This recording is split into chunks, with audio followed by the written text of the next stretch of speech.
Good afternoon, everyone. I'd like to welcome everyone to this Maryland Department of the Environment public informational hearing for the proposed changes to Maryland's water quality standards regulations as part of Maryland's triennial review of water quality standards. And actually, before we get any further, I want to make sure everyone can hear me. So if someone could just write in the chat or question there to make sure audio is okay.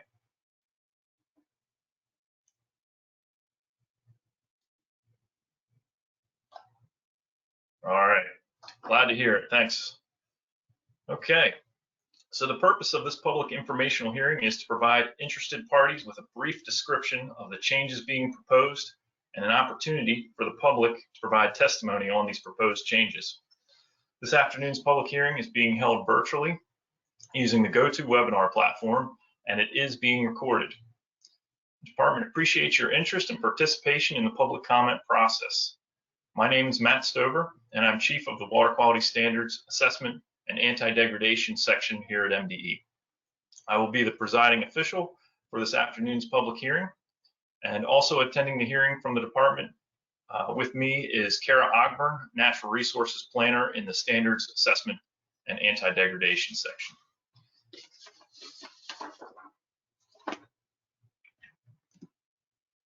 Bear with me here a second.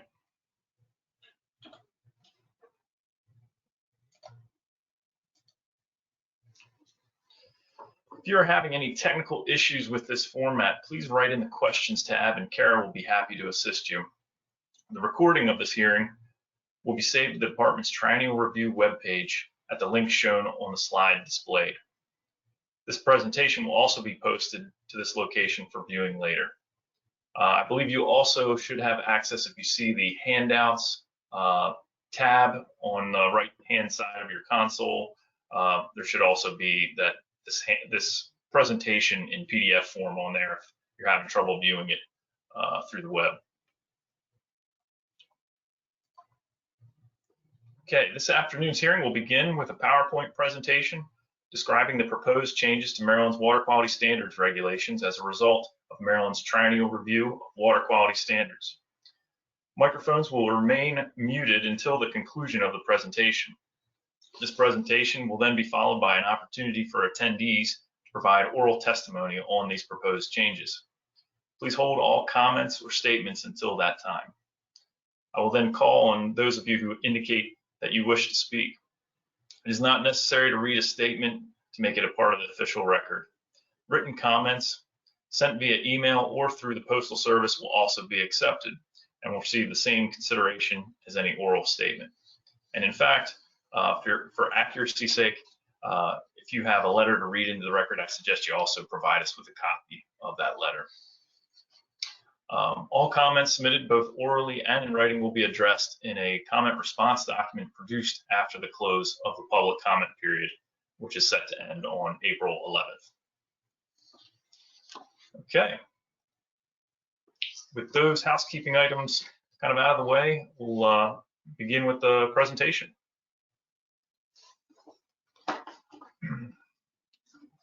All right, so all of the proposed changes that we're talking about here tonight and part of this regulatory batch have to do with the water quality chapter of Code of Maryland Regulations, and specifically 260802. And you can see there on the slide the specific regulations that we're proposing changes to. Some of these are substantive, some of these are corrections or clarifications, and I'll kind of give you a very brief overview of what these are.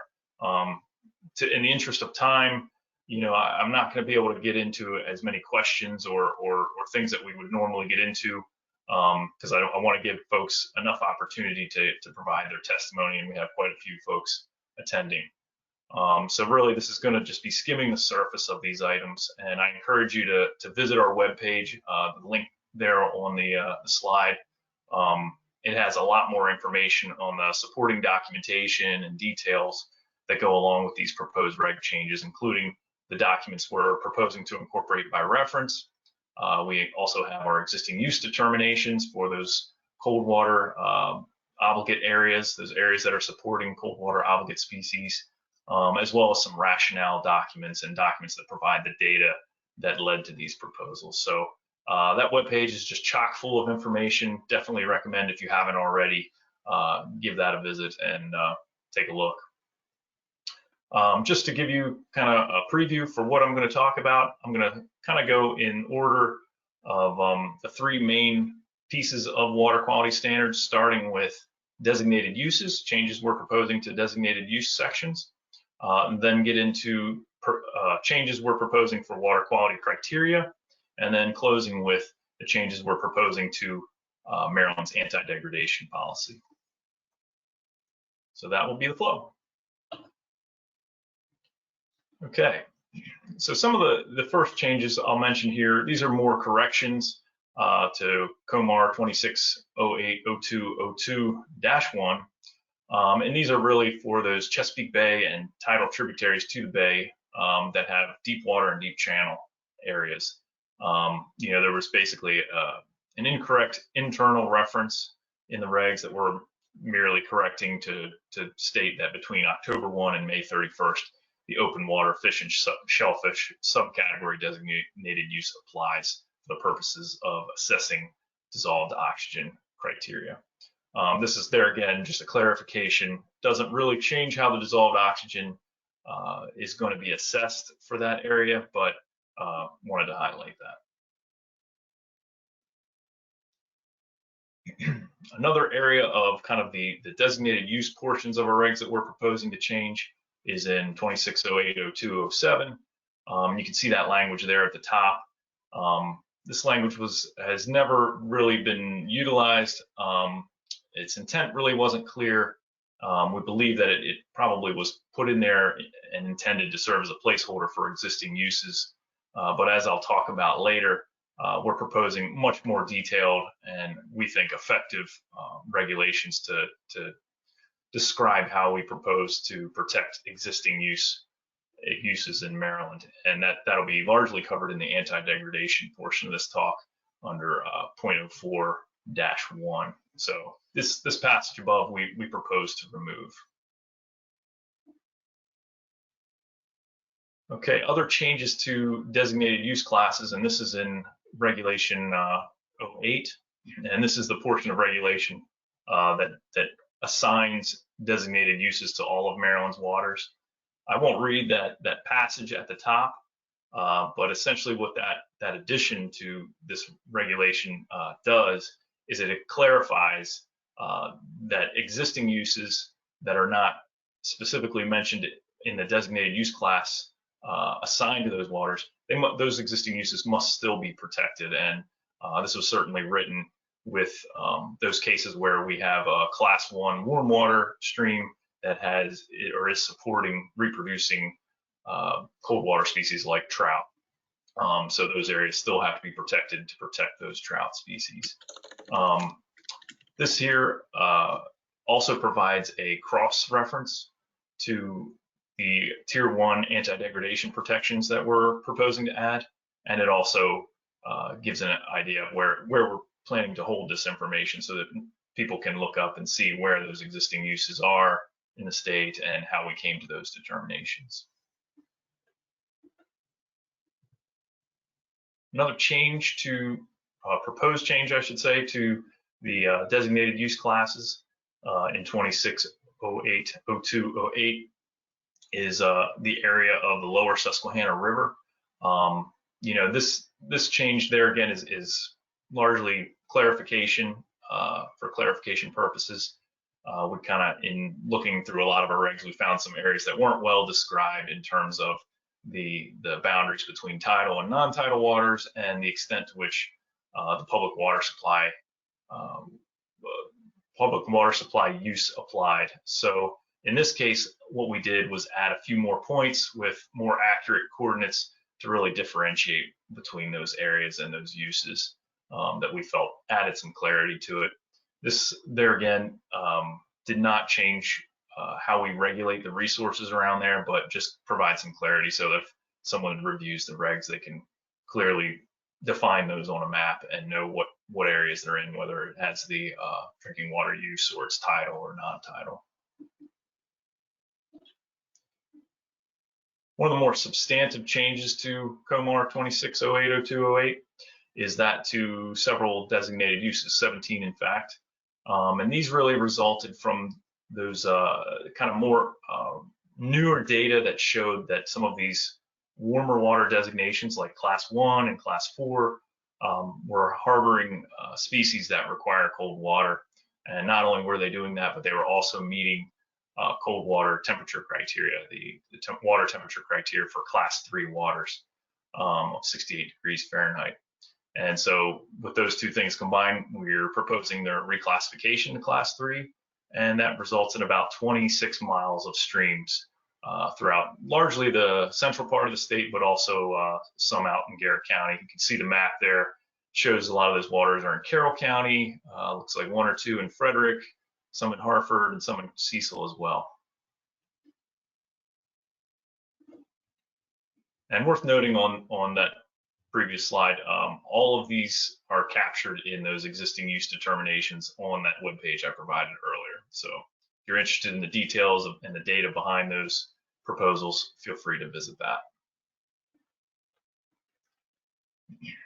So moving on to water quality criteria, and this is in section, regulation 0.03-2.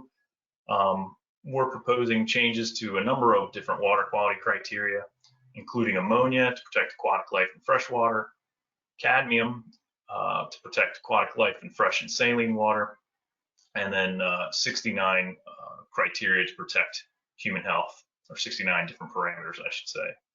And all of these were proposed updates as a result of national recommendations by EPA. So to give you a little bit of detail about each of these criteria, we have ammonia, and these were proposed or nationally recommended, I should say, as recently as 2013, so it's been a little while. And the key here is that these criteria, the magnitude is a function of pH and temperature, with increases in pH and temperature increasing the toxicity of ammonia to aquatic life, and vice versa. Part of the reason these criteria, well, I should say these criteria are going to be, in general, more stringent than the previous version, or the criteria we currently have on the books in Maryland, largely because they incorporate freshwater mussel toxicity data. Freshwater mussels tend to be particularly sensitive to ammonia, and that really drove the criteria to a lower degree. One thing we're proposing as part of the proposal to adopt these criteria is a procedure to develop site-specific criteria for those areas that do not naturally have mussel habitat. And so the whole point behind this being not applying a overly stringent criteria to an area where it's not appropriate. And I'll go into a little bit more detail about that document in a few slides later.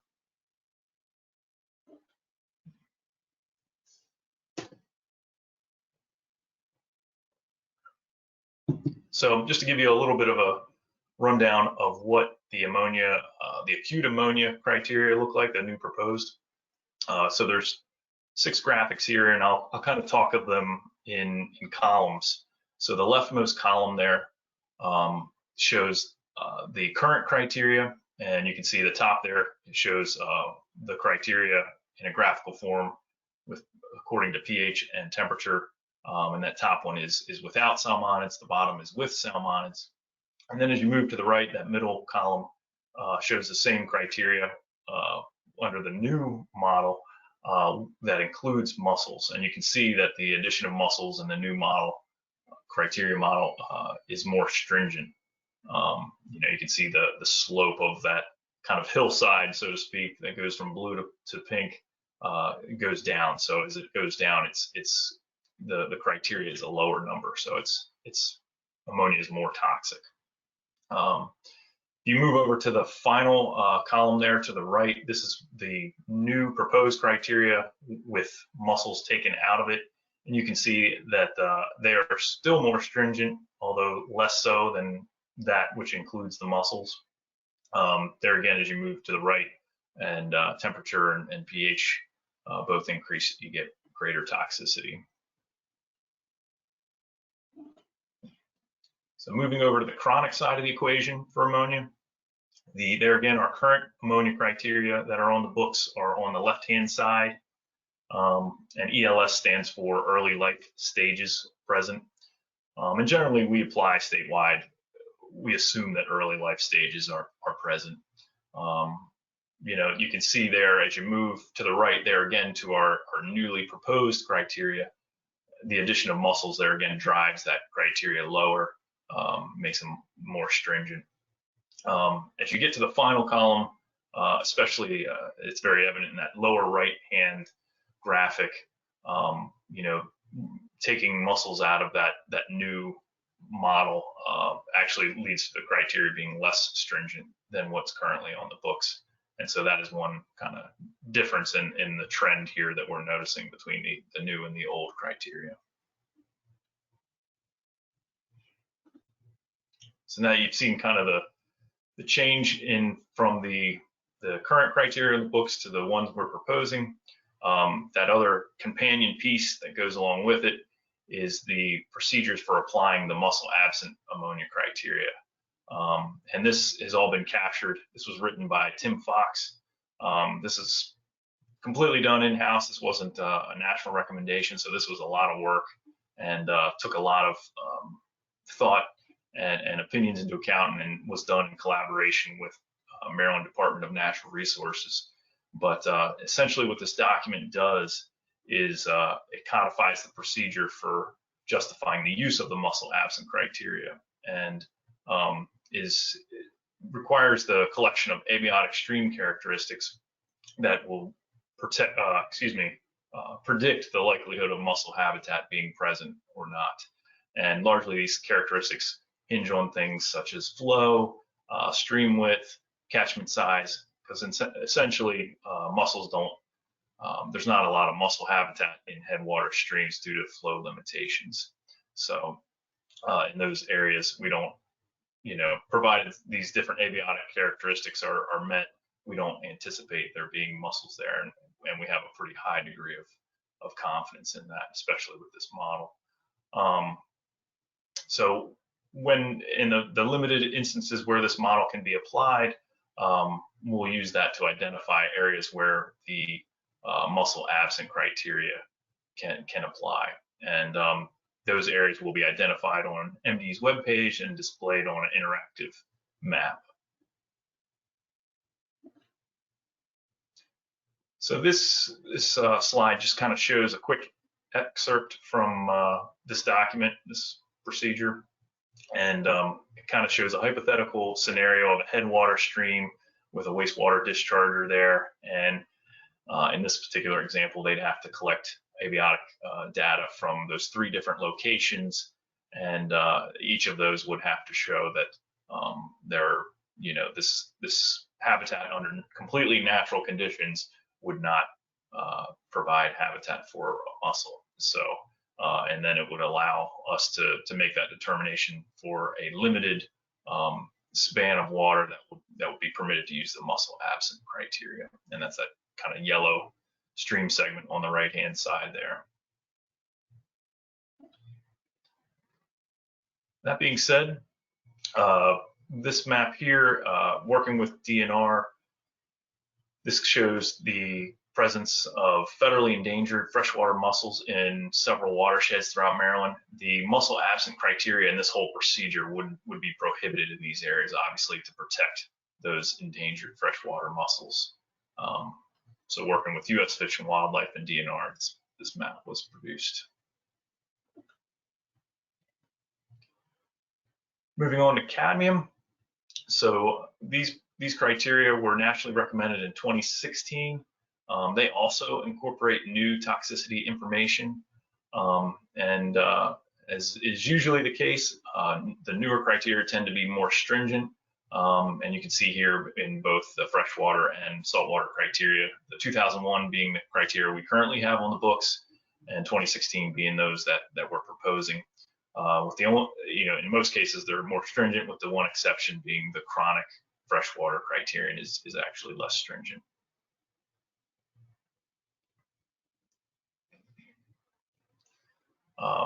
Now for those human health criteria that were nationally recommended, I believe in 2015, EPA nationally recommended 94 of them. We're actually proposing to adopt 69 of those on this triennial review, and you can see those are the ones that are highlighted there in red. So we've been able to personally vet all of those, and we'll be working on the remaining 25 criteria in preparation for the next triennial review.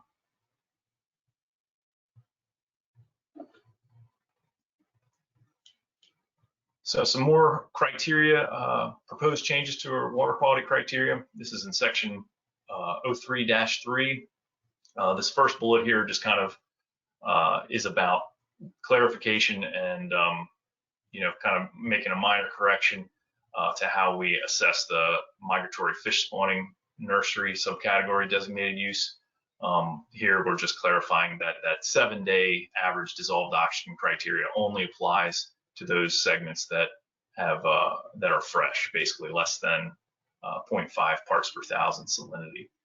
So that was just not specified previously, and this just makes the regs consistent with how we're assessing these areas already with the Bay program.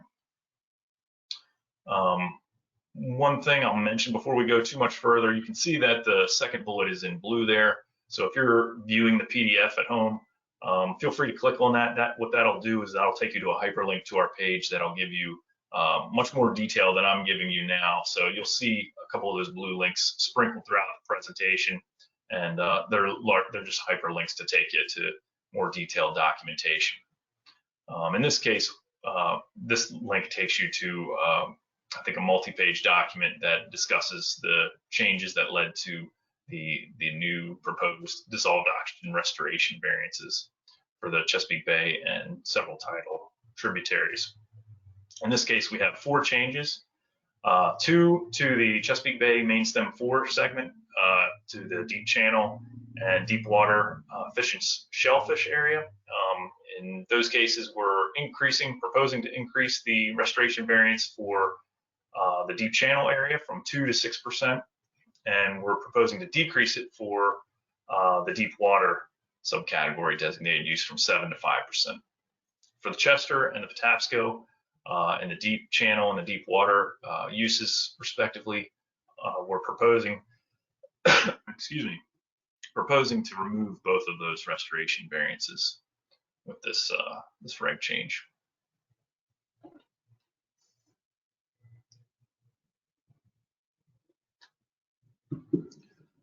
Another thing we're going to be adding to this reg, or proposing to add, is that of another document to incorporate by reference, and this would be the 2017 addendum to our dissolved oxygen criteria and assessment methodology. And this basically happens whenever we have new procedures that we work with the Bay program on. So these procedures for assessment have already been implemented, and this just codifies it so that everything is consistent. Okay, moving on to Maryland's anti-degradation policy. Excuse me. So for those of you that are familiar, COMAR 26080204 is kind of the overarching anti-degradation policy regulation.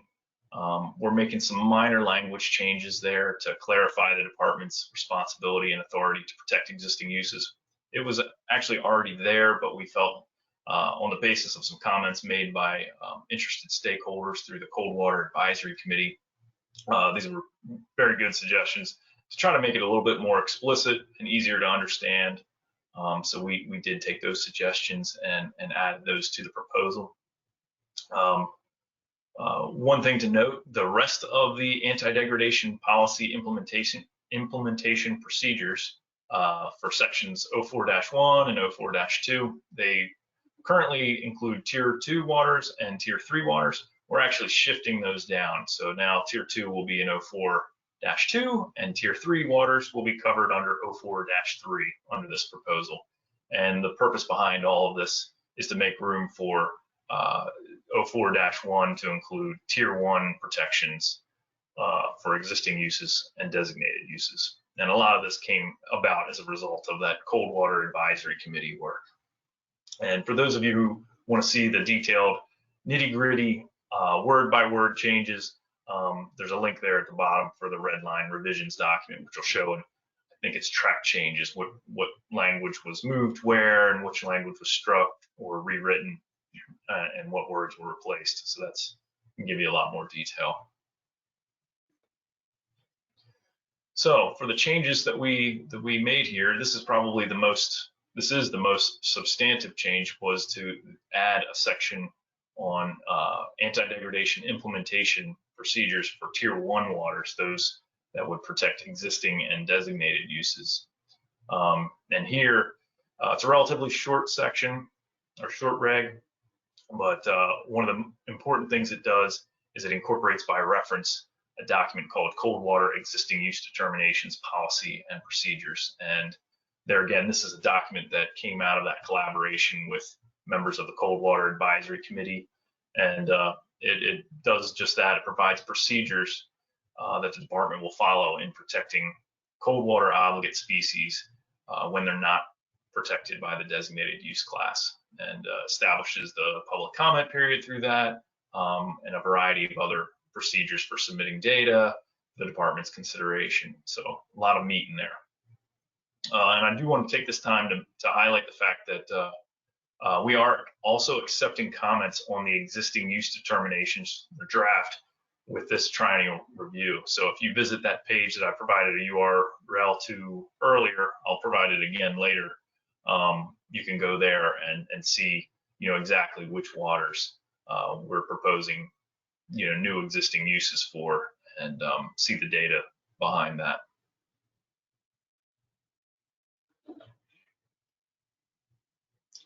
Okay. This is the new section 04-2, which will include Tier 2 high quality waters. As I said, this is kind of moved. Tier 2 just got pushed up one, and the Tier 3 just got pushed up another one. And I should mention there were no substantive changes to Tier 3 outstanding national resource waters. For Tier 2 waters, there were some language changes. They consist largely of reorganizing existing language, and in some cases we added some clarifying language where we felt it better explained the process. In no cases did we change language in an attempt to change how we regulate or how we conduct Tier 2 anti-degradation reviews. So basically that language was designed to stay entirely consistent with how we currently do things. It was just changed to clarify, to make it easier to read for both the regulated public as well as interested stakeholders. Some of the more substantive changes, though, to that section were to the table of Tier 2 waters, and that document with the link at the bottom, that'll give you the details to what I'll briefly mention here. But we added or are proposing to add 11 new Tier 2 stream segments to the table based on recently sampled data. We're also proposing the removal of one Tier 2 stream segment because after close inspection, we found that there was a locational error in the original data, the baseline data used to designate it, so that water body should never have been designated as Tier 2. So we're proposing to remove it. We're also proposing corrections to the baseline scores for three Tier 2 stream segments. Those ones we found there again, a few errors that were corrected. And then finally, we are adding 2 Tier 2 stream segments that were erroneously left off the previous triennial review. So making sure those are where they should be. With that, that kind of concludes most of the presentation. The public comment period, which began on March 11th, will end on April 11th. So please make sure that you either, if you don't comment here, please send any written comments you have to me by that date. Just to let you know how the process generally works. Following the close of this public comment period, the department will develop a comment response. We'll look at those comments, determine if any changes to the proposal needs to happen. And if not, we'll move ahead with preparing a notice of final action, and then ultimately submit the triennial review to US EPA for final approval. And here's my information. As I mentioned, feel free to, you don't have to comment here. You're more than welcome to, and we will accept comments here, but also in written form. And down there at the bottom again is the link to get to all that more detailed information that I've been mentioning previously. Okay. With that, I think that concludes the presentation. We'll move on to accepting testimony or comments on these proposed changes. So let's see here. Okay. So right now, what I'd like to do is acknowledge any elected officials who may be present here this evening. If you're an elected official or representing an elected official and wish to make a statement, please raise your hand virtually now to be recognized. And Kara, help me out here if I miss any hands being raised. Yep, so we have one hand raised, Art Senkel. Okay. All right. So Art, I'll go ahead and unmute you and you can state your comment. Sounds good. Go ahead. Thank you. First of all, I'd like to commend and thank MDE for this work on existing use and anti-degradation issues. We've been working on this for a very long time. Art Senkel from Trout Unlimited again. I believe the proposed policy and procedures offer a very good starting point. However, I have some major concerns with the proposal. In the proposal, MDE delineates the natural trout waters by segment and not by watershed or sub-watershed. And of course, upstream waters need to be regulated with proper water quality standards in order to protect downstream uses. So for example, tier 2 waters, you go out and sample and you basically know whether or not the water is going to remain tier 2 based on your sampling. You may make some changes.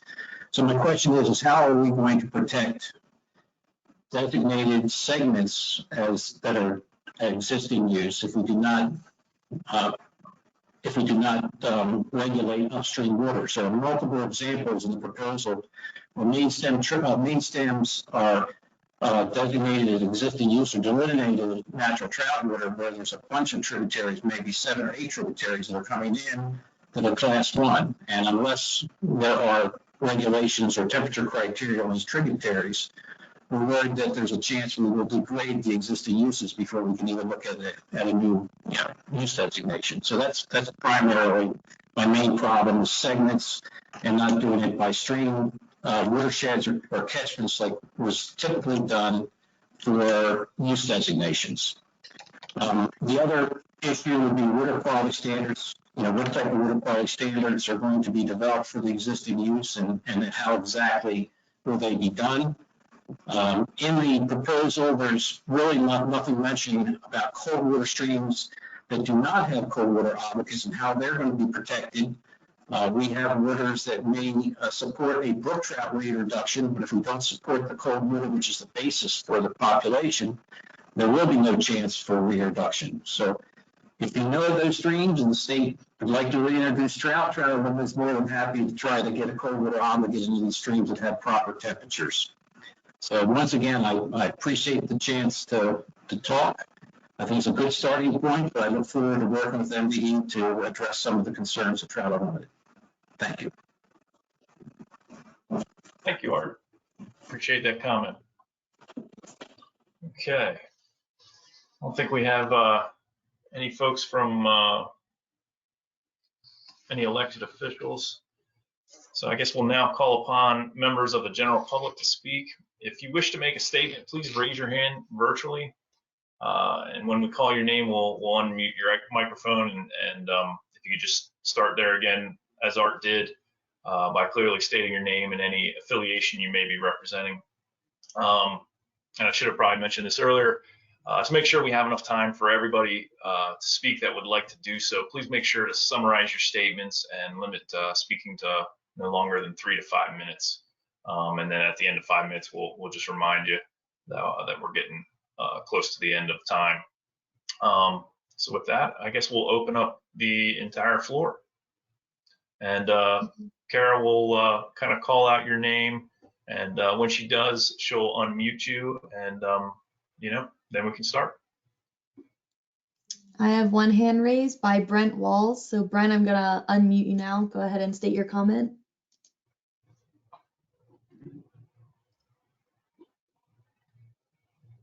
You might be self-muted.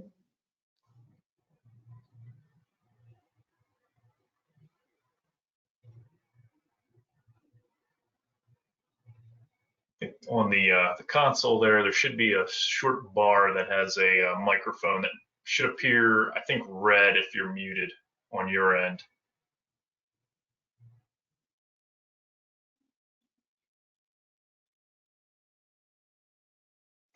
Thinking Brent might be having technical troubles.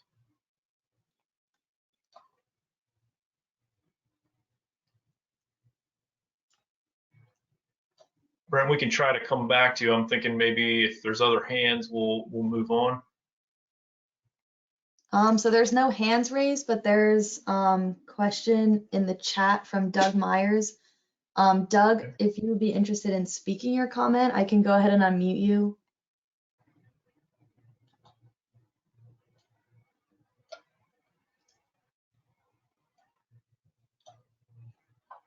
Feel free to unmute and speak whenever you're ready. Can you hear me? Yep. I'm clear. Great, thank you. Yeah, two questions on the cold water existing use designation. Actually, just one on that. It was unclear to me who is responsible for submitting data on cold water fish use in segments that are currently not designated for that use. Is that something that the department is getting information on from DNR or groups like Trout Unlimited expected to send data about cold water fish use of those segments? I'm not quite clear on how that existing use designation gets made. Sure, and I think I can, since that's kind of a clarification question, I can answer that pretty quickly.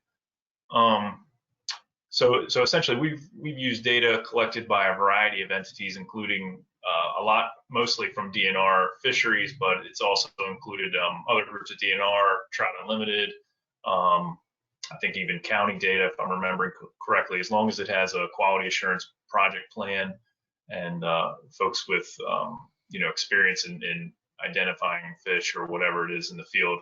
I think macroinverts, it can come from anywhere.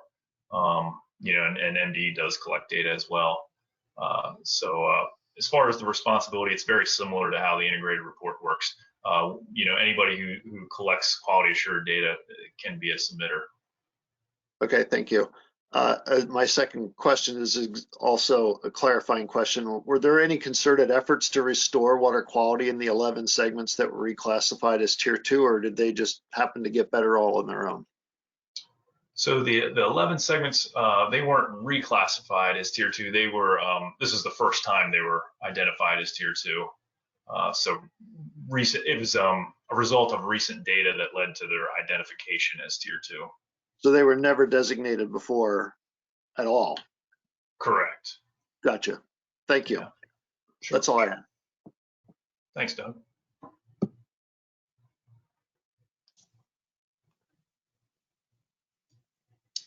I don't see any hand raises at the moment.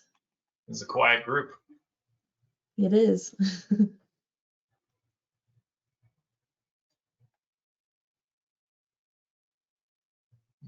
Guess we'll give folks another minute or so, see if they think of any comments they want to provide here. And just as a reminder, folks, especially if you're shy, feel free to submit any written comments.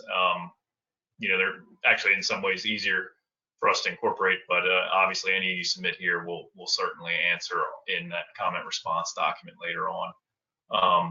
And there again, I can provide my email address for those of you who aren't familiar. It's matthew.stover@maryland.gov. So you can submit your comments there. And also, I should mention too, if you have additional clarification type questions, I'm always happy to meet with you virtually or over the phone.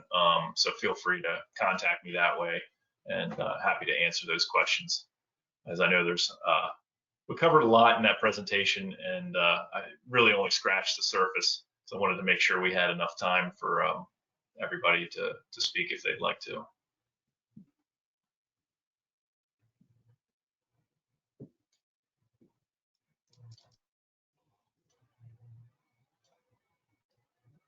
Not seeing any other hands. Are you, Kara? Nope, nothing so far. Give it another little bit.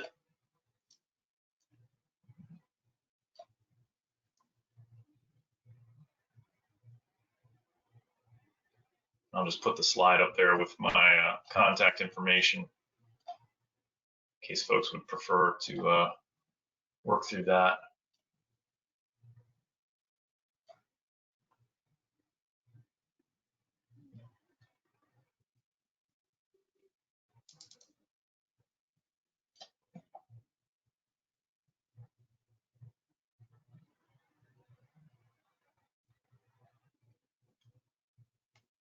Oh, we have one hand, Mark Simborski. I'll go ahead and unmute you right now. Thank you. Can you hear me? Yep. Yep, we can hear you, Mark. Yes. I take it the new 11 segments, tier 2, are mapped in that information link that one can see where they are in that data. Yes, yeah. So that link on the PDF will take you to a document that Kara created that provides the data and maps, kind of showing where they are, as well as coordinates, and it provides the county too. Thank you. And correct me if I'm wrong, Kara, but I believe that the online tier 2, the more dynamic map, has also includes those as well, so folks can see where they are. Yes. Great. That's correct. Thanks, Kara. Mm-hmm.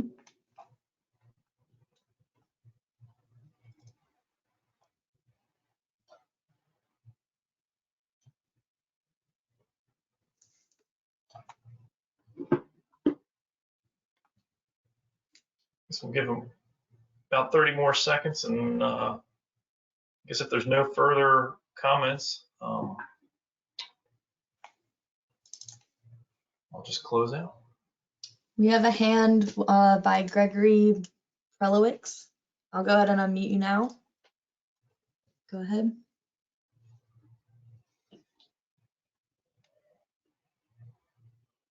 It looks like you're self-muted. Yes, can you hear me? Yep. Yep, Great. now we can.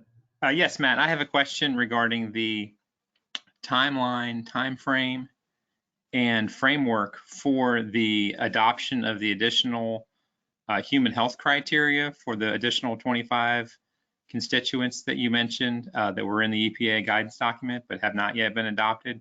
Can you just explain a little bit about the framework and the timeline for those considerations? Sure. So basically, we're, the triennial review, of course, happens every 3 years, and so we'll be actively looking at those in preparation for the next triennial review. Largely what we do is just kind of make sure we're up to speed on how the criteria were created, what they mean in Maryland, if there's any kind of site or state specific considerations.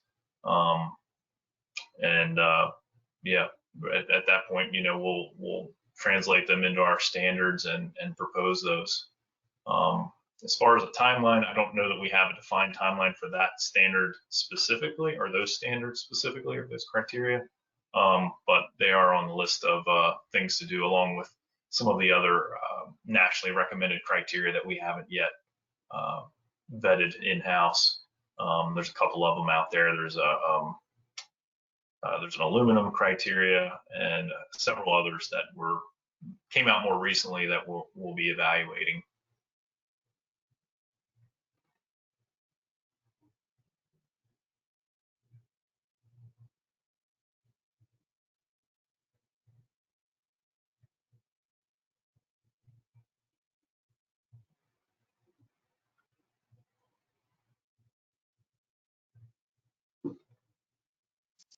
See any more hands?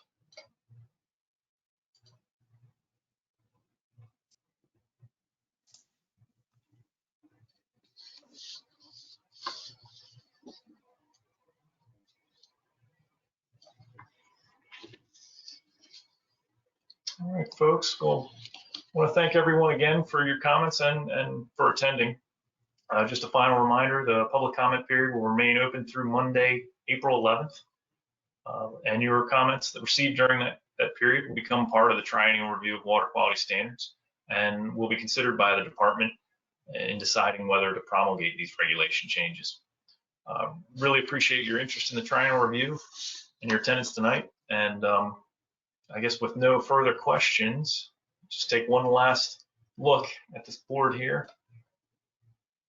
I don't see any. Do you, Kara? Nope, nothing. Okay. I think this hearing will now adjourn.